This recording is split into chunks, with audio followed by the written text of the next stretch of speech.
Hello everyone and welcome to the Newell CSGO Winter Championship, brought to you by Amazon University Esports and Twitch Student. We are set to have a marathon of a match tonight, a best of 5 with the Derby squad holding that one map advantage from the upper bracket. My name is Protalis and joining me for this broadcast is Sakaria. How are you doing?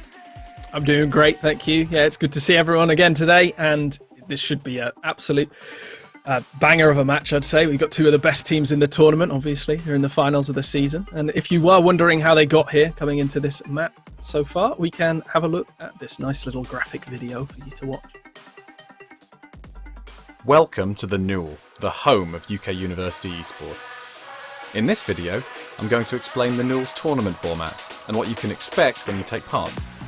Starting on the 25th of October, everybody will enter the Winter Open League for their chosen tournament.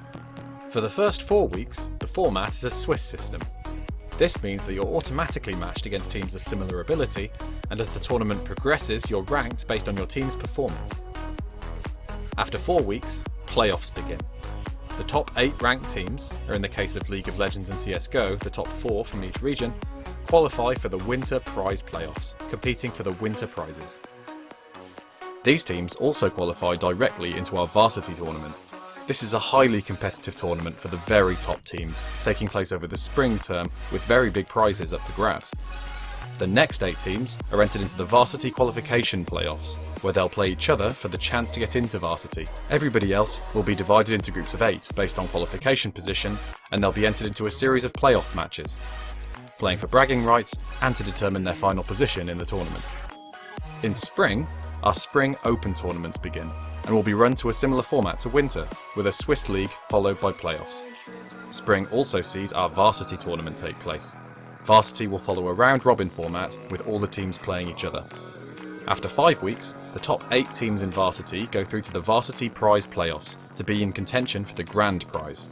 The bottom 4 teams in the Varsity round-robin will drop out and join with the top 4 teams of the Open tournament, playing each other for separate Spring prizing.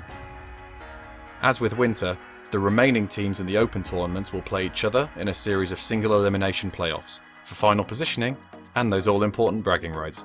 Find out more and sign up at thenewell.com. Welcome back everyone, and we are very much excited to get this final underway. Hopefully it won't be too much longer now, but until then we can have a nice bit of pre-match discussion and analysis heading into this one. It's been a pretty tough battle for both sides, you have to expect, heading through that bracket, but I mean, you really have to give credit to the Derby gods, who are yet to drop a map in this tournament. Yeah, something that I really wasn't expecting coming into this was that the Derby Gods, they have actually played last week as well, I should say. UWE Sea Stags and Derby Gods, they did play last week. Sea Stags lost 2-0, much to our surprise, but as they are former winners, 2 seasons in a row actually. But yeah, it's been a bit of a surprise so far. Neither team had dropped a map until that point, and now we're hopefully going to see an interesting game coming into this, especially because the top fragger from the Derby Gods, I don't know if you know, has actually since left the team, so this should be much closer than maybe we thought. Indeed, this could be a bit of a chaotic one roster-wise as well, with the potential for Crit only being there for that first map for the University of Western England. That could potentially lead into some fragging questions for that squad themselves. They had a bit of a tough matchup, it has to be said, against the Oxford Brookes Vipers on Saturday in their best of 3 series. It did end up coming down to the wire, all 3 maps there, but they did end up looking like the stronger squad overall. But it does have to be said that the wobbling they showed in that series, that could be a bit of a concerning sign heading into tonight's matchup. Especially because Oxford Brookes, I mean, they'd already competed against each other 3-4 times before that, and Oxford Brookes had lost every single map going into that. So maybe a sign that they're wobbling, they're losing their legs a little bit, and we might see Derby come into this much the stronger side. Again, a team that's not lost a map so far. This could be a whitewash coming into this.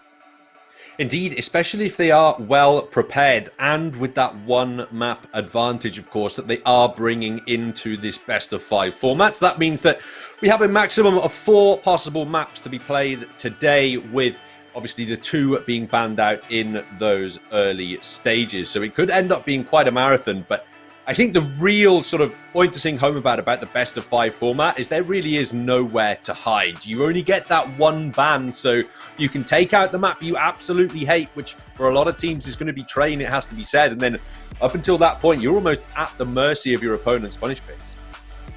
Yeah, and I think Sea Stags have played Train before. It's a map that they are versed on, I believe, but there's plenty of maps that these teams, I think, do want to avoid. They tend to be a little bit more fraggy in ability, a bit less of these smokes coming in, a lot fewer of these set flashes for teams to be trading one another. We've seen in the past that they've really been sticking more to, you know, your likes of Dust 2. I think we saw Overpass before. We've seen Vertigo as well, which they were using more as a map for heavy rotations, very little in terms of set executes going into sites, more of these one-on-one duels that we've seen coming out.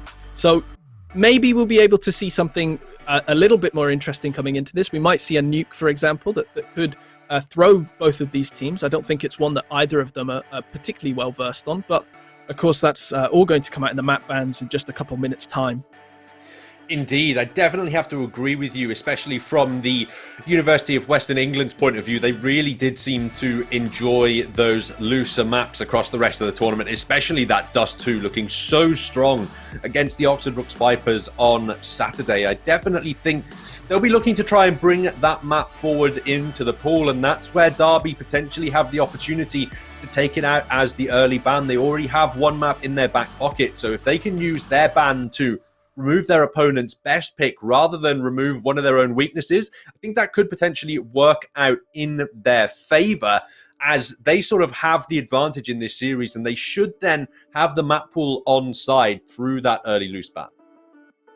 Yeah, of course. I think we'll probably end up, if we're going to speculate on maps a little further, I think we're going to see both teams pick more of the fraggy maps. Of course, Sea Stags do tend to move even further towards the Dust 2s and the Mirages and the like, whereas you see maybe Derby Gods have a little bit more tactics to them, but last time it was a really scrappy matchup between the two teams. It was really ebbing and flowing round to round. 1 second, Derby Gods were well ahead, and then all of a sudden Sea Stags were bringing together, you know, a few rounds in a row. I think we saw double overtime last time on Overpass, which really was a battle of the will at that point, rather than any sort of tactical ability whatsoever. I don't think we saw a set play in that other than a rush B across all of the overtimes. So this more than likely will be sticking towards more of Vertigos, more of Dust 2s, but I think Derby Gods are probably going to edge this one out. And speaking of who's going to win this series, who do you have your bets on, Protalis? I do have to say that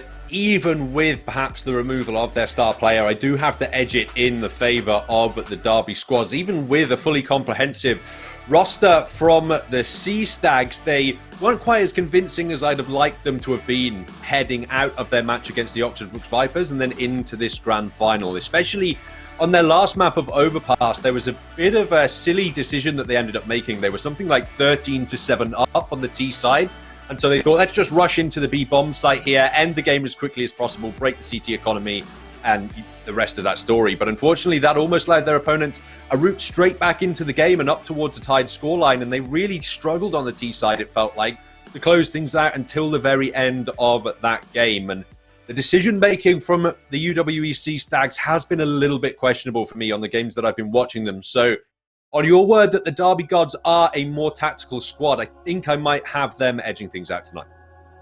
And I think I'd have to agree on that one. Derby Gods have been the better side to watch, just in the way that they've been playing together as team play. It's been much a nicer viewing experience for me personally. Something that maybe you don't see quite enough at this level, is teams playing together and getting that. I do think it's going to be a little bit closer than maybe anyone was anticipating, especially since Derby Gods have lost their star player. It's going to be a bit of a struggle for them, but that 1-0 map advantage, I think, should edge it out. I reckon we're going to see at least 3 of the maps tonight. That could be a really interesting factor, especially if one of those 3 maps ends up being Overpassed. As you mentioned, there were some overtime brawls on that map, and the UWEC Stags, they weren't, as I mentioned, they didn't have the cleanest victory against the Oxford Brooks Vipers on that map last Saturday. So I think that that one could be a bit of a brawl, especially if the Derby Gods head away from their series and they think, okay, Overpass is a little bit too close for comfort. We want to try and batten down the hatches and secure that map for ourselves and do a bit of training. It's really going to be down to preparation, I feel, in this best-of-5 final. Every little bit of prep that you've done across the entire map pool, because it's going to be such a deep series, is going to be totally vital. Now, we do have confirmation that there are just a few issues going on with the easy anti-cheat system at the moment, so we're just waiting for those technical issues to resolve themselves as we head into the server. We're going to go to a quick break, and when we come back, hopefully we'll have the veto ready to go for you.